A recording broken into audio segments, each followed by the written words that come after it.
Hey, what's up everyone? This is Snicked, and welcome to episode 10 of the Elite Raids base review series for Royal Revolt 2. In this installment, we're going to be looking at number 10 on the global leaderboard, Mr UAE, currently with about 4,500 trophies. And Mr UAE is a long-time bona fide member of the top 10. He's almost always in the top 10, and I believe, just a little bit of Royal Revolt 2 trivia here, he was the first player to actually attain a hero level of 100. And there are still some screenshots, I think, out on Flair's Get Satisfaction forum, showing where Mr. UAE had shown that he had reached level 100, and he actually did that back before the update for the Granny Shop and the advent of the hero items. So it's been several months that Mr. UAE's been at a level 100 plus hero. Always has a pretty formidable base. His bases, frankly, are never the hardest bases in the top 10. They've always been relatively easy in the top 10, but nevertheless, he is a consistent member in the top 10, and so we're going to be looking at him today. I also picked Mr. UAE because he is one of the new monster bases, and what I mean by monster base is he's one of the bases that features either near max level or max level monsters prominently in his wave composition. So you'll notice here on his base preview that he has Ogres in the number 1 position, Mummies in the number 2 position, then some Arblasters, Pyromancers, and then finally a Werewolf here and there down there in position number 5. Now what I mean by monster base is, of course, just a base where monsters are prominently featured or are the primary units that are being used in the defensive waves. So another example of a monster base might be MI Schreiber, who has Ogres, Mummies, no Gargoyles, no Werewolves, but just Ogres and Mummies, and has a really effective base. This has made his base layout here, which he had prior to the update, has made it somewhat tougher overall. And so he doesn't have any Pyromancers in his waves now. The Arblasters have been kicked all the way back to last place. I do think rightly he has Frosters in 3rd place, because Frosters and their slow effect make a great complement to the slower moving Ogre and the slightly faster Mummy. But the Ogre's attack especially is reliant on you being positioned in front of the Ogre. If you get behind the Ogre, its attack does nothing to you.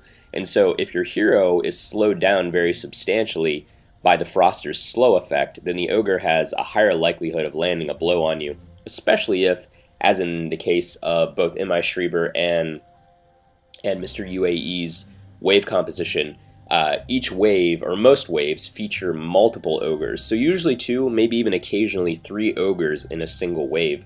And that's only really possible, especially with the 3 Ogres, if your waves are near maxed out or maxed out, because 3 Ogres would require 36 morale, 2 Ogres would require 24 morale. So anyway, those are some notes on these more advanced bases. Some other examples here would be WM 2014, who has a lot of Ogres, still a relatively easy base though.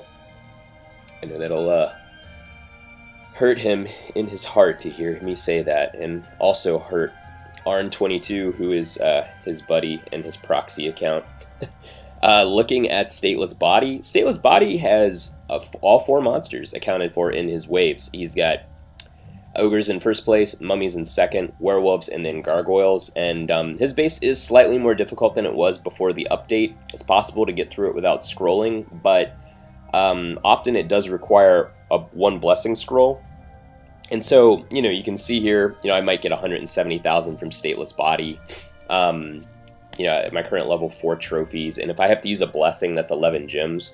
So the challenge there is that it's almost really not worth it to fight some of these bases, because you end up in a losing proposition where the amount of gems that you're using in order to beat the base far outweighs the gold that you can potentially win, or even the gems or whatever you can receive in the Chamber of Fortune. So the risk of fighting the base, and of course you could lose trophies as well if you don't complete the base in time, but the risk of attempting the base in many of these cases is outweighing the reward of fighting the base. Just a couple other ones, Nico-esque. Also has all 4 monsters. Fairly difficult base. This base was somewhat challenging. Didn't require any scrolling before the update, but now oftentimes will require 1 blessing scroll. And then let's see, just rounding things out here, just to give you guys an idea. Master E has ogres and mummies up at the forefront. You'll notice that MI Schreiber is using the same exact base design as Master E. So that actually makes things a little easier when you see all this repetition, and usually it's Master E inspiring these other base designs. And finally, HSMK up at the very top is using ogres in the first position, and then R-blasters, werewolves, and then mummies as well. It has a really interesting looking base design there, pretty cool. So for this video, again, we're going to be concentrating on Mr. UAE. Now, this base design, he's had it again since before the update. I'm not going to get into a whole lot of detail around the base layout itself in this video. He does have a choke point there at the first 90-degree turn. There is, I believe, a firebolt tower that's up and across to the right. You go out to the left, there's a long series of towers and some blockades up the left side. Different skull towers, firebolt towers, and there's a long parallel path here.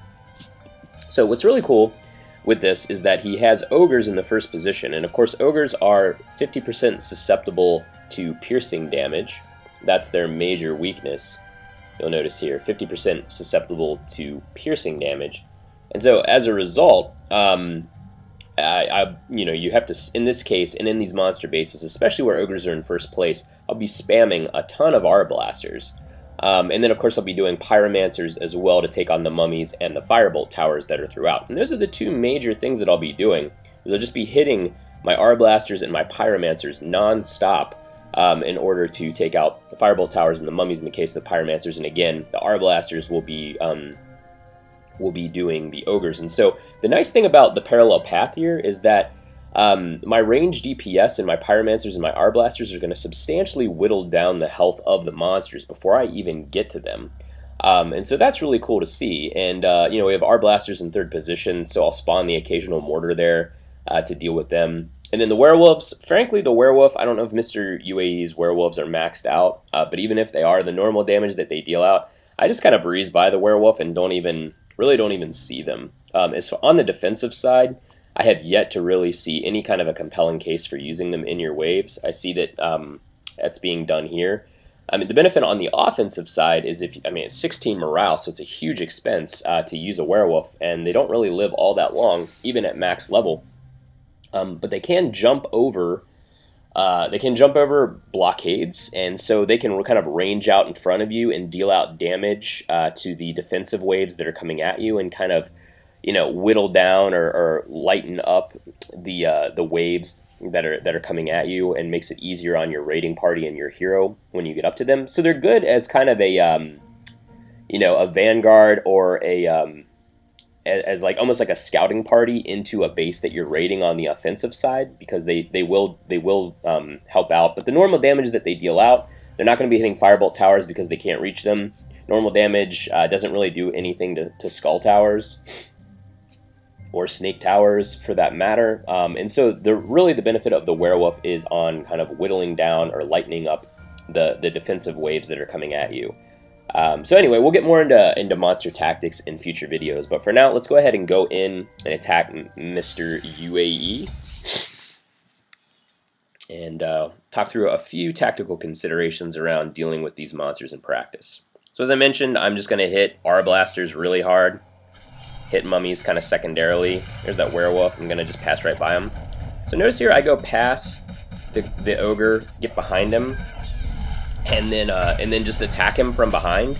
And they're so slow to turn around that it doesn't really matter. You can see here, there he goes. He's gonna attack. I'm behind him. That one's gonna attack behind him. Now the issue is when you get 2 of them together like this, or 3. That's where things can get pretty interesting. And by the way, Blade Storm is incredibly effective against ogres. So if you see, there's no reason at a high level that you shouldn't be bringing Blade Storm into a base, and in fact, I don't know how you'd be successful if you weren't using it. But if there's any question, you should be using Blade Storm as you go into any base that features ogres, because the damage that they deal out is really significant. You'll see here I'm behind that ogre, really quick to turn, or really slow to turn around, just kind of pathetic, really. But if you get in front of an ogre, or you have multiple ogres, and they're able to land, you know, a number of blows on you, it's gonna hurt really badly. So I'm not doing too good of a job here as I'm talking of keeping my waves going. So what I'm going to do here is hang back just a sec, and I'm going to heal a little bit. I got a little bit of time. I'm going to just spawn the living daylights out of these pyromancers, because I'm going to want them up here to deal with these firebolt towers as I get toward the end of the base. And so I have one monster back there. I don't know if it's a werewolf or a mummy or what it was exactly, but I'm not too worried about those monsters. Again, in the interest of finishing the base, I'm prioritizing the base here, or the gate rather, and that could be to my detriment here, but we'll see, because you can see my my troops up at the top there just took out. And now they're going to be running up against a couple of monsters there, so we'll see what happens. I'm going to hang back here for just a sec and go kind of until the bitter end. Okay, and it doesn't look like I'm going to get... Yeah, I might have missed one tower. So that was a raid rather than a... yeah, missed one tower, so I got a 99. Still brought down the base. I wasn't quite maintaining my pyromancers the way that I should have. And as a result, they were hanging back a little bit too far, and was a little bit pressured there at the very end to get up to the gate and take it down. And I wasn't able to call them up quite fast enough in order to deal with that last tower.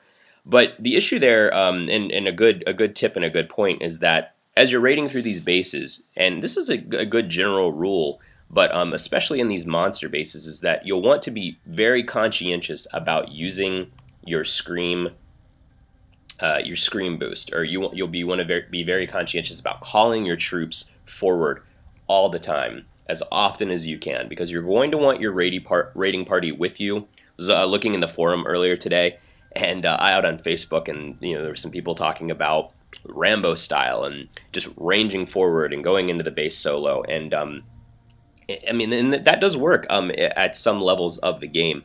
But here, kind of at the top level, dealing with all of these monsters, you really do need the support of your raiding party, especially if you go past an ogre, go past a mummy, go past a werewolf, go past any of these monsters, and if you don't have a really sizable raiding party behind you and close behind you to deal with those monsters, and those monsters are going to really slow down your raiding party, and especially if you don't have the right troops for the base. So if you have a mismatch or you're not spawning the right troops, but you're going to want your raiding party with you, because dealing with the monsters is going to slow down your progress somewhat in all of the bases in which you encounter them. Just because they have more hit points, they deal out a lot more damage. They just take more time to address and to bring down in general. And so, as a result, you're going to want your raiding party close to you and making progress close behind you. Maybe not right with you, but close behind you,